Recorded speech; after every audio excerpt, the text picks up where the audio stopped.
What's up, y'all? This is Brave, and I'm back for another review of The Impact. This is season 1, I believe episode 7, and let's jump right into the episode. So, Ella is with her bestie, and she talks about how she's going to be planning a meet and greet, right? So, of course, she's going to invite the cast of the show, because we have to film something. And this is a way for her to interact with the people who support her. You know, she does have a lot of fans out there. Now, moving on, y'all, we see Cleo. She meets up with Ashley. Now, of course, they talk about the fact that Cleo did not come to Kitty's event, but why would she? Why would Cleo ever come to Kitty's event, especially considering old boy was going to be there? And Ashley, she decides to tell Cleo what happened between her and Dream Doll. Here's the thing, Ashley. This girl planned a trip for y'all. Y'all told her while you were there the first day that you were leaving that same night. You sat up there and lied and said, oh, I gotta go home because my baby doesn't have a babysitter. That's what you said. I gotta figure out this whole babysitter situation because my mom can't watch my daughter. Bitch, you got home. Oh, my bad, you didn't even go home. You rode with Ella to wherever the hell Ella was going, which was to her man's party. And then you keep giving this excuse of, well, I got out the club at 5, got home at 6, and took my daughter to school. Girl, that means somebody watched your damn child the entire night. You lied. Just say you wanted to follow Ella, okay? Just say that. Ella was going to be in the club, and it was going to be popping. So I wanted to go. Say that shit. Be honest. So, moving on, y'all. We see Dream Doll and Malini talk, right? Now, Malini invites Dream to come wedding dress shopping with her. And I'm like, okay, cool. This means that y'all are actually, friends.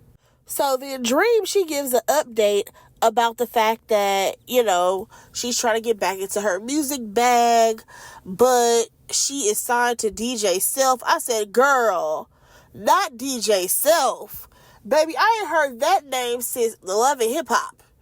And when he was on there, he was terrible at his job then, and he still is. Because remember, he used to try to manage Cardi, and he was terrible at that. And now he's the signed Dream Doll, and he's terrible still. Nonetheless, they talk about Kitty's party.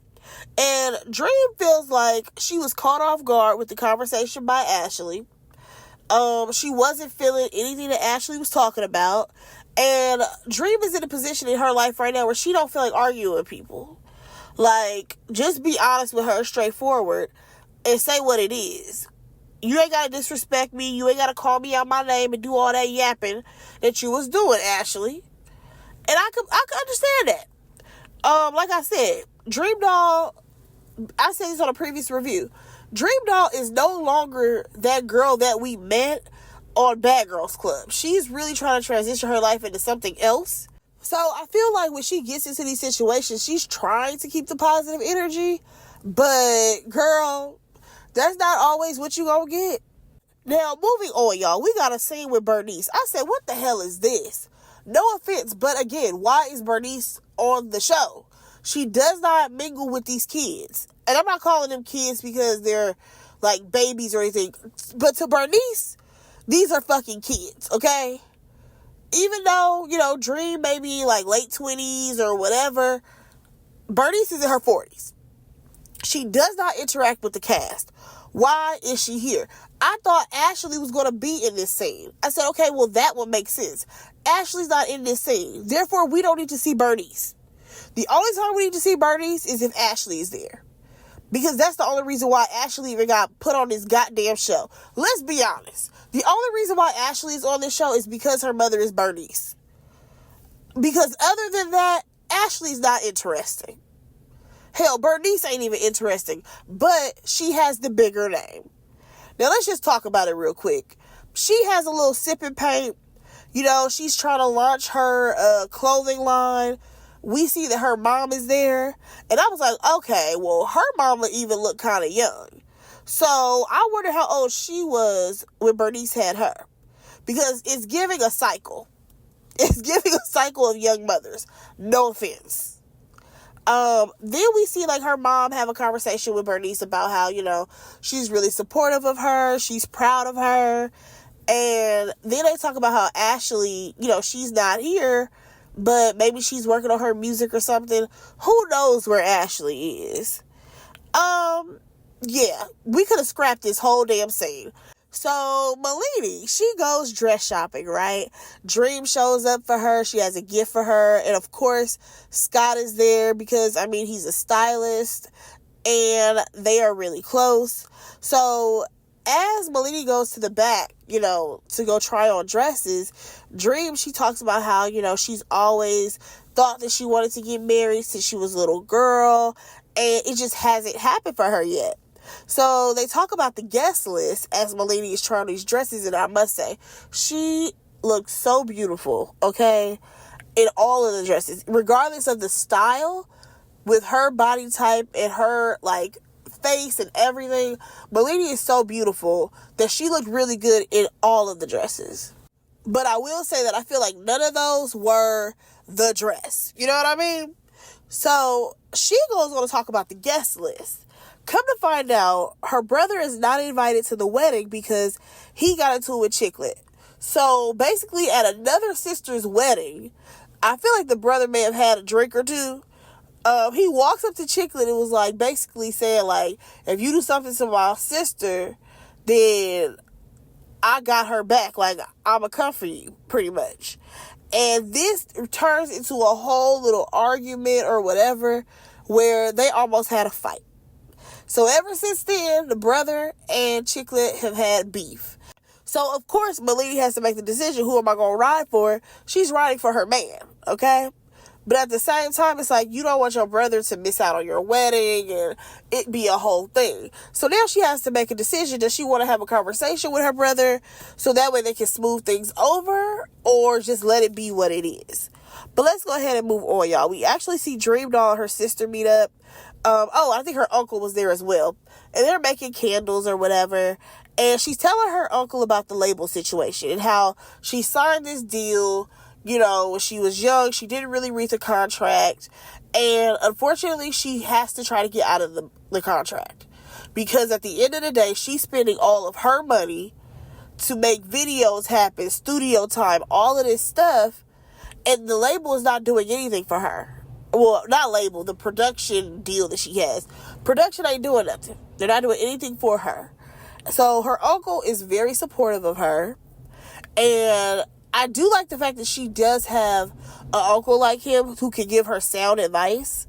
I just really wish that she didn't have to go through all this mess of trying to get off the label. Because this is the second show that we have had on recently where somebody's trying to get out of their label. Erica Banks, is that her name? Yeah, Erica Banks, who's on Love and Hip Hop Atlanta. She's trying to get out of her deal. We have Dream Doll trying to get out of her deal. That's because they had all these girls, they want to be rappers. You have these DJs or whoever saying, oh yeah, we'll help you out. But they come to find out they're really not trying to help you. They just want to sign you so that way they can get money off of y'all. And that sucks. Now, moving on, we actually see Cleo, Malini, and Scott. They go bowling. And, Scott is just trying to check the temperature oh, have you talked to your brother yet? And Malini's like, no, I haven't talked to him. At this point, she's going to hold her fiance down. She is going to ride for Chicklet. And Scott is trying to explain to her well, family is forever. At the end of the day, you could possibly get a divorce from Chicklet and y'all won't be together anymore. But, your brother will always be your brother. She feels like her brother has lacked accountability. Because I guess she has tried to have a conversation with him previously. And he feels like he didn't do it the wrong. Now, I don't know how long ago that was. But I do think that she should try to have at least one more conversation with him. And maybe have Chicklet there so that way they both can hash out however they feel. Hopefully they don't get to the point where they want to fight, but you know what I'm saying? They should be as grown men. They should be able to have a conversation with each other, especially considering nothing really happened to Malini for her brother to act the way that he did, unless it's some stuff that has gone down and we don't know about it. Was there a point in Malini and Chicklet's relationship where things got a little, funky? Maybe so. And her brother was just letting him know, stop playing with her. I will come for your ass. I don't know. But we'll see if she ever talks to her brother. Let's go ahead and move on. So we get to Ella's event, right? The line is wrapped around the block, and Ella is where? Stuck in traffic. Now, I'm not sure how cold it was outside because they are in New York. But one thing that I will say is that I'm glad that they did not leave those people out in the cold waiting for her while the cast members of the show, they were on the inside. Okay? Because everybody showed up except for Kitty and Cleo. Ella, she finally shows up. The fans were able to take photos with her and all of that. And even one fan made an excuse for her. It was like, oh, I'm pretty sure you were late because you have your kids and all this stuff. No, that's not why she was late. She was late because she was still in glam, y'all. That's probably why. She was late because she had to make sure her hair was done, her makeup was done, probably changed outfits multiple times. You know how that can go. Anyways, we see Dream. She goes to have a conversation with Ashley. And the first thing Ashley does is apologize. And I'm like, yeah, you should have apologized because you were wilding. You was being real disrespectful, calling Dream out of her name so unnecessarily. When it had nothing to do with you. You took on how Ella felt about Dream. And then you just personified it all up in your body that now you had an issue with Dream. And it was stupid. So now these two girls are fine. So then we see the last thing, y'all, is Dream. She's in the studio. And she is meeting with DJ Self, okay? Now, when he comes in, it's him as well as the attorney by the name of Bob. So DJ Self wants to take no accountability. Baby, ain't shit changed since Love and Hip Hop. And we see that Dream Doll is getting hella emotional. And the only thing I wanted her to do was calm down in that moment. Just calm down for a second, breathe, but I get it. You have 3 fucking people sitting in front of you who are from your label who are basically trying to play in your face. Because Bob is there just to make sure that the label keeps as much money as possible. You have Self over there taking no accountability.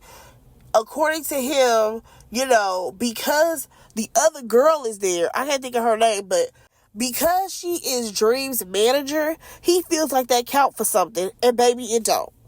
And here's my thing about the manager, because I feel like she absolutely could have said more, but because she works for DJ Self, she has to fucking tiptoe and not say, what's really going on.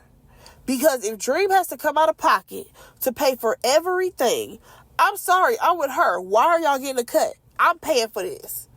If I'm paying for studio time, I'm paying for music videos, I pay for my hair, my glam, my everything.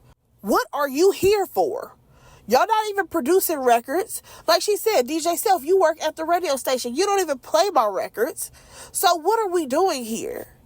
And then for, the manager to be like, let's just go ahead and let her out of the contract because she's not happy here. Now, I'm just wondering if Dream plans on keeping her as a manager. That's my question. Because if she had to be my manager, I'm like, you would have to leave that label. I'm sorry. But Dream realizes that she should have brought her attorney with her.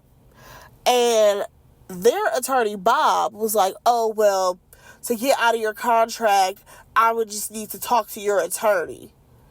I'm like, okay, that means that they're going to probably try to give her the runaround, or it's going to be some extra high amount to get her out of that contract. And that's some bullshit because, no offense, but Dream Doll hasn't even put out any fucking music for there to be a fight to get her out of a contract.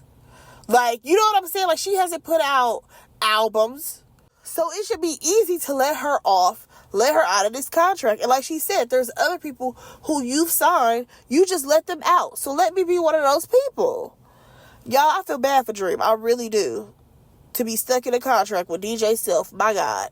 But y'all, that was the episode. Let me know what y'all thought about it. Go ahead and like, comment, and subscribe to my channel. And I will talk to y'all in my next review. Bye, guys.